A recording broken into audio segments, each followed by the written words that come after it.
Sam, Ed, just checking in. Where are you now? Place called the Mess Hall, 149th Street. Sounds like a dive. Well, it's not too bad. Gives me the creeps all. Why's that? The people are friendly. Watch yourself. Yeah, sure. Call you later.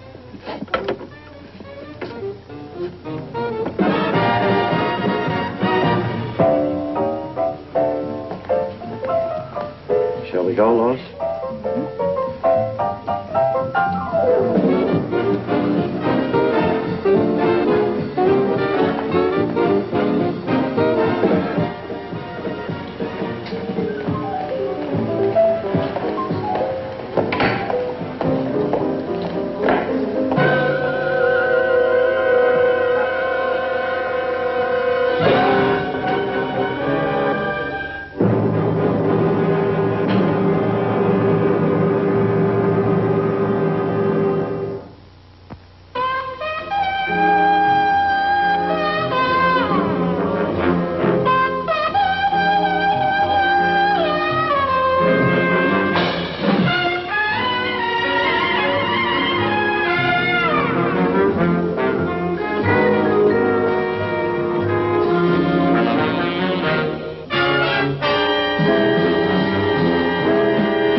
The New York World had a city editor named Sam Cooper. Sam qualified easily for the job. He was what the boys in the trade respectfully called old school. He worked like a steam engine, and sometimes he looked like one. But behind the smoke was a nice human being. Sam and I were friends, and it was always a pleasure to see him. Particularly today. He had a job for me. Well, Betty, hold those calls for a while, will you? Something's happened to Ed Church. One of my best reporters. He's working on a big story. We get a tip that the protection racket's working in the Bronx. Pressure on small business. Laundries, bars, grocery stores. You know, pay up or else. Just like the old days, huh? Uh-huh. Church has been out trying to dig up some facts.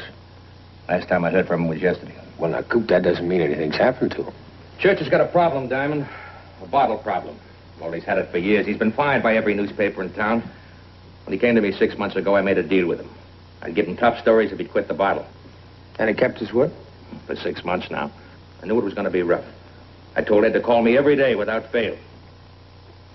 I haven't heard from him since yesterday. Sam, a guy with a problem like that, 6 months is a long time between drinks. On the other hand, Rick, Church was getting pretty close to some names we wanted. Maybe somebody wanted to stop him from digging. Well, if you think that, you need the police. Give him a call. You pay taxes. Like you said, Rick. 6 months is a long time. Maybe Ed is sleeping it off somewhere. But if I file with the police, every newspaper in town will know the story we're working on. Besides, if all this comes out, Ed Church will be washed up for all time to come. Okay, Sam. Got yourself a private detective. Good. If you hit bottom, I'll call the cops. Oh, I got a picture of Church around here someplace. Where do I start? Last time he checked in was a place called the Mess Hall, 149th Street. Anything else? Just a name, George King. He's mixed up in it someplace. Is that all you know about George King? That's all. Oh. Here's the picture of Church. Nice face, huh? Says one time, I hope it's just another hangover. Well, I'll hold on to this in case I have to make the swinging door circuit. And Rick. Yeah? Rules. The same rules. If you call me this afternoon, you call me tonight. If something happens to you, I want to be the first to know it. You mean you'd care? The boys downstairs like to keep their page complete. What page is that? The obituary.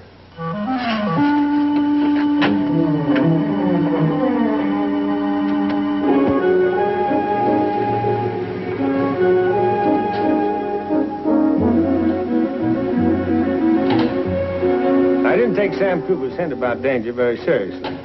Sam had been making interesting news out of dull facts for so long, he was inclined to be somewhat overdramatic. If Ed Church were in any kind of danger, it was most likely just from those little green snakes. Well, you know the kind. They come out of bottles and slither around in your brain. Howdy. Yes, sir. What'll it be? A little information. If you know a guy by the name of Ed Church? Never heard of it. Ed, come here, will you? You know this guy? No. You sure you don't know him? Yeah. He was in here yesterday. Left with a girl, Lois Baker. Who's she? A doll. A real doll. Well, where does this real doll live? 153rd. It's the only new apartment building on the block. One of the modern jobs. While he was here, did he drink much? Yeah. He drank a lot. Of soda pop. Soda pop? Thanks, friend. Here, have some soda pop on me, huh?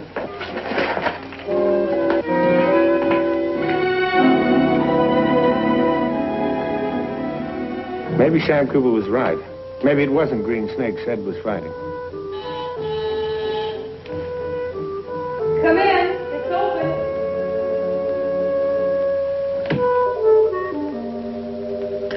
First the picture goes. Now the sound's gone. Most exciting point of the whole story. Could you fix it real quick, do you think? Yeah, I think so. Oh, That took me years to learn, but it's really quite simple. I thought you were the repairman. I just called him. Well, I'll go home and get my overalls. Don't bother. I like your wardrobe the way it is. Well, thank you, but, you know, it is a little impractical. No place for pliers or screwdrivers. Let's not be practical. Let's, honey, just until I get a few answers, okay? So try me. So do you know a fellow by the name of Ed Church? Do you know where he is? Oh. Now I guess. You a friend of his? That's right. My name's Richard Diamond. Well, I'm glad you came, Mr. Diamond. We were hoping somebody would. Why, is he here? No. Just drunk. Well, where is he? At Joe's. Joe's my boyfriend. If you like, I'll tell you the whole story. Yeah, please do. I met Ed yesterday at a bar. The mess hall. We started talking, and he insisted on buying me a couple of drinks. I was supposed to meet Joe there, but he phoned and told me to meet him at a friend's house for dinner and some poker. Ed was such a sweet old guy, I asked him to come along. Was he already loaded? At that point, he wasn't even drinking. But when we got to this other place, he sure made up for lost time. Anyway, he passed out. Joe and I felt responsible for him. Joe put him up for the night. Where does Joe live? Are you driving? Uh-huh. About 1.5 miles from here. Lois said she'd call Rovey and tell him I was coming. Hi. Hi, I'm Richard Diamond. Nice to know you. Have any trouble finding the place? No, it's very easy. Most people get lost when they take that turn by the underpass. There's your boy. You know, he downs that stuff like he was putting out a fire. Well, maybe he is. Maybe so. It's a shame, though. He's a real sweet guy. Come on, Ed. Come on. Oh, let me alone. Come on, get up. Let me alone, will you? Please, let me alone. No, come on, come on. Let me alone. Come on, wake up. Look at me. Look at me. Who are you? I'm Richard Diamond. Friend of Sam Cooper's. He's worried about you. Worried about me. That's right. Man like Sam Cooper worry about a bum like me. Ed Church is a bum, a bottle-draining bum. You tell Sam that. Tell him thanks for trying, but won't work. Ed Church is no good. Now, come on, Ed. Come on. Now, you fell off the wagon. You can get back on. Not this time, I can't. I'll just tell Sam what I said. Ed Church is no good. Now, well, you tell him yourself. Come on, I got a car outside. Come on. Well, forget it and let me alone. What do you know about George King? There's no George King. George King never existed. Now tell Sam, go away and let me alone.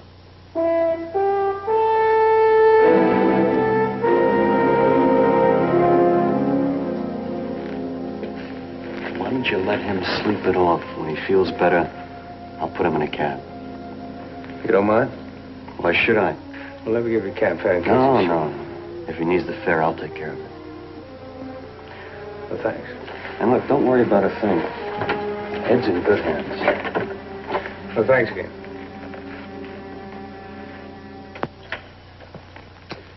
Operator 2956789-340 reporting in, sir. Did you find him?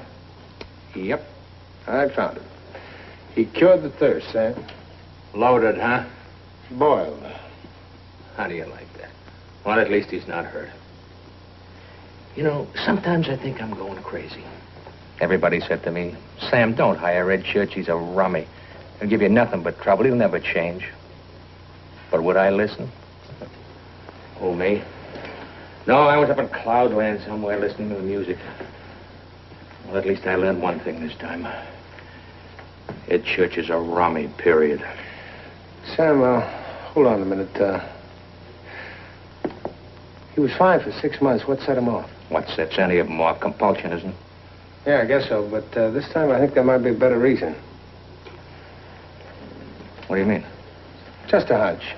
But I'd like to keep digging around. You know me, Rick. I want to believe. He said there was no protection racket and no George King. But I didn't like the way he said it. It's probably nothing, but I'd like to keep poking around. Go on, but keep in touch, huh? Yeah. And Rick? Uh-huh. I'll withhold my judgment on Ed. That's good, sir.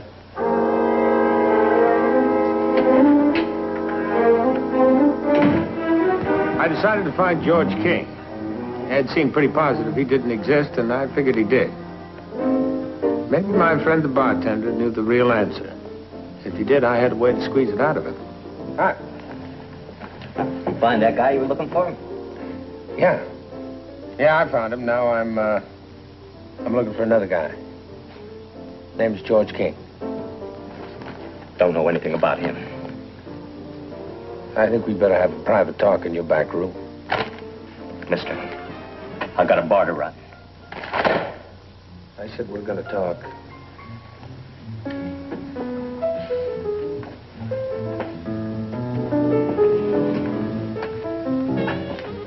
Sometimes the best way to get information out of a frightened man is to frighten him some more. Now, I'm through fooling around with you. I want to know what you know about George King. I tell you, I don't know nothing. Now, that's a double negative, which means you do know something. Well, mister, I don't know how to convince you, but... Hey, wait a minute. Maybe you're Mr. King. That's it, isn't it? You're Mr. King. Well, listen. I didn't tell anything to anyone. And I've been making my payments just like you told me to. I've got tonight's already. Is that what you want? I'll go and get it. You wait right here. Out. Now, you're not going anywhere. So you don't know what George King looks like. You've never seen him, huh? No. No, I never have. Nobody's ever seen him. We've got a couple phone calls telling us we've got to pay off once a week or else. A couple of the guys didn't pay any attention. They ended up in an alley pretty well bruised up. That's pretty cute. You don't see him now either. Is that clear? Yeah. Yeah. Where do you make the payouts? It's a different place each week. I got a phone call just before closing. Okay. Okay, tonight you pay George King, and next week I get the money. Yeah, but what if... You want good protection, don't you? Yeah, sure. But what about I'll him? take care of it. Now, there's only one thing that you have to worry about. Tonight you pay King for the last time. Next week, you pay me.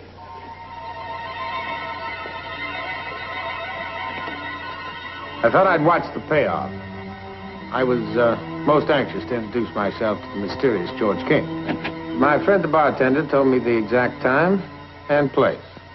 The week before, he'd left the envelope behind a chewing gum stand in the subway. Tonight, he was ordered to leave it under the steps of a certain warehouse over on 10. Well, this was as good a place as any. I didn't have long to wait.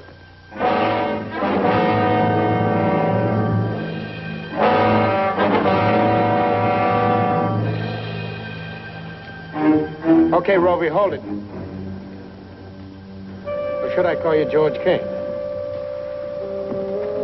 You've got the wrong guy, Diamond. I'm not George King. Well, then you better take me to him real quick, because he's the guy I want to meet. You can stop searching now, sucker. I'm George King.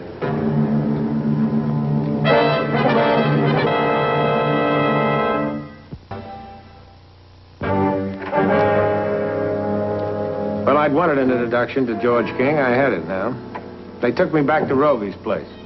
Church was still there, dead to the world. Pour me one. Yeah, me too. And then for me, I'm driving. Roby, we'd better get out of town. There's going to be quite a rumble after this. We can set up operations again after we get located.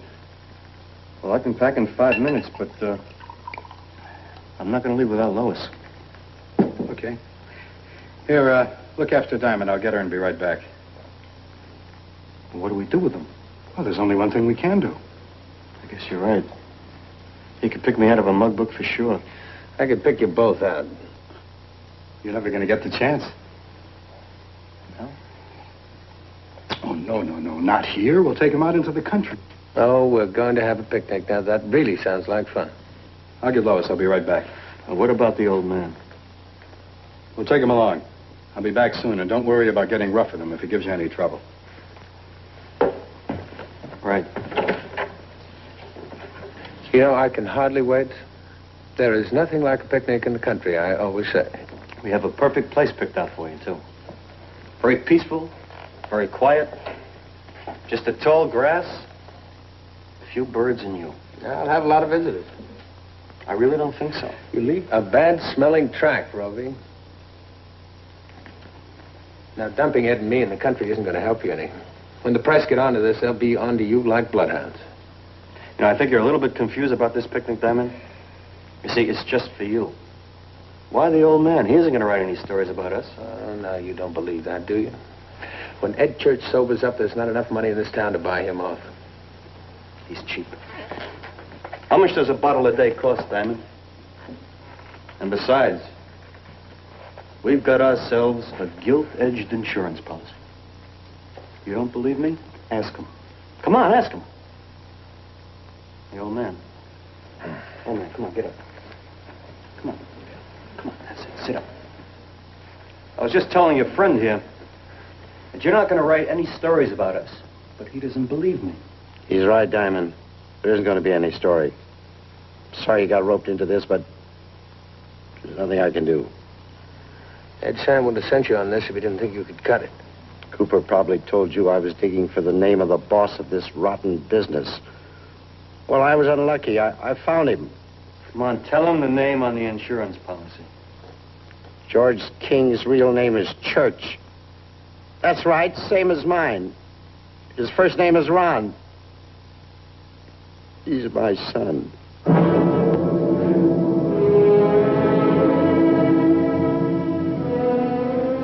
Now it all made sense. The insurance policy. The church couldn't squeal on his own son, and they knew it. They knew he'd never write the story. Instead, he'd just wander around town, a broken-down old man with a terrible secret and a growing thirst. An hour passed, and Roby's chum didn't show. Roby was getting nervous. So was I. Well, why are you so nervous? I'm the one that ought to be nervous. Now, you don't really think he's going to show, do you? You know, he struck me as just the kind of guy that'd run out and let you hold the bag.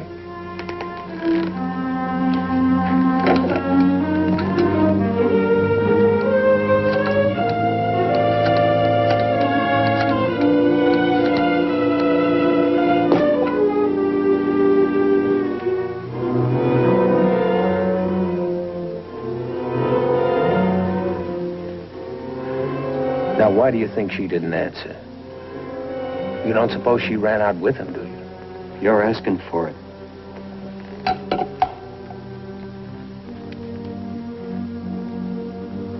Roby, you know, I just remember where I saw King before. It was when I was coming out of your girlfriend's apartment.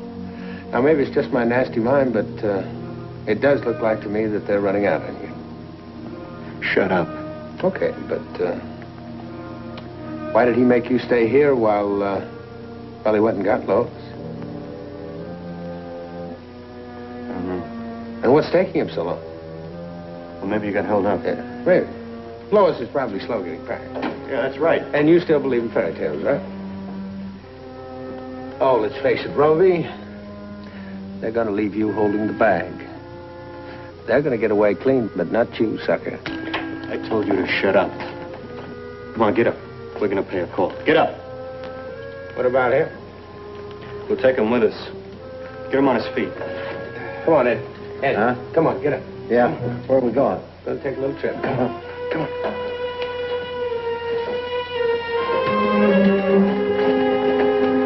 I tried dragging my feet. That is a pretty hard thing to do with the 38 jabbing you in the back. I prayed for a miracle, but with Roby breathing down my neck, there wasn't one. Roby, what are you doing here? Excuse me, I left cigarettes in my car. Inside. Get inside. What are you trying to do? Mess up the whole deal? You mean your deal? Now, look, you're crazy. You weren't trying to leave without me now, were you? What's the matter, you nuts? I told you I was going to come back and pick you up. Why didn't you answer the phone when I called you? Why? I was looking for Lois. I found her in Jake's bar just a few minutes ago. Lois, get out here. I think you're trying to pull a fast one. Well, a convention. You weren't trying to take a powder on me now, were you? Where'd you get a crazy idea like that? Diamond here. He told me he saw you coming in this apartment early this afternoon. Diamond said that? You lame brain. Can't you see it's just a stall? Diamond wants time. He's lying. We were just heading for your place. Okay, Roby. Give me the gun. I'll take care of this character myself. Please, Joe, give it to him. Come on, Roby.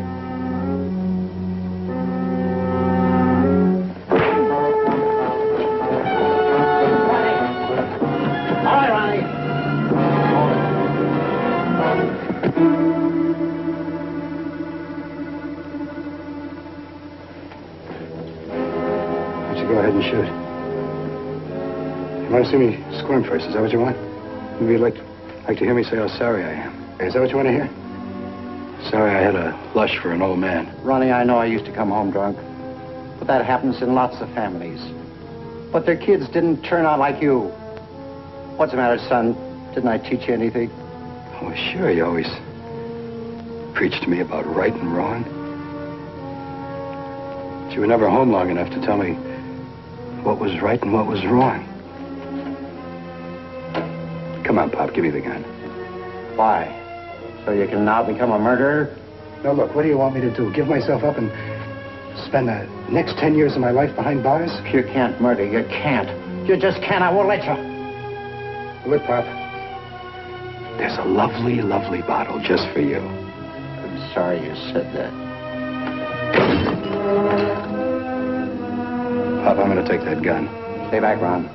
You wouldn't shoot me. Stay back, I'm warning you. You wouldn't shoot your own son. Don't make me do it. Ronnie, I'm pleading with you. Stay back. The gun, Pop. I want it now!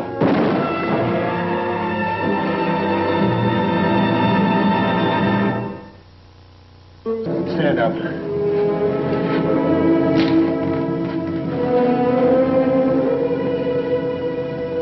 Seems like a nightmare. It's no nightmare, Ed. It's the real thing. And it's not over yet. Now, there's a guy downtown who calls himself a friend of yours. He's got a newspaper to put out tonight, and he's got a big hole in it. Now, you got the words to fill it. No, Diamond, I couldn't write it. I couldn't. Ed, somebody's going to write that story. Somebody who doesn't understand it as well as you. Guess you're right.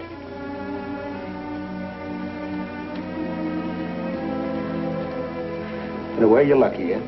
What do you mean? Well, after tomorrow, you get a break. Nobody remembers yesterday's newspaper. Now, I'll give you 5 minutes to tie up the phone, then I'm going to call the police. Sam? Ed, yeah. I got your story. It's a special. Here's the lead. Bronx protection racket was broken up last night when its leader, George King, was shot by this reporter. George King's real name is Ron Church. He's this reporter's son. Second paragraph.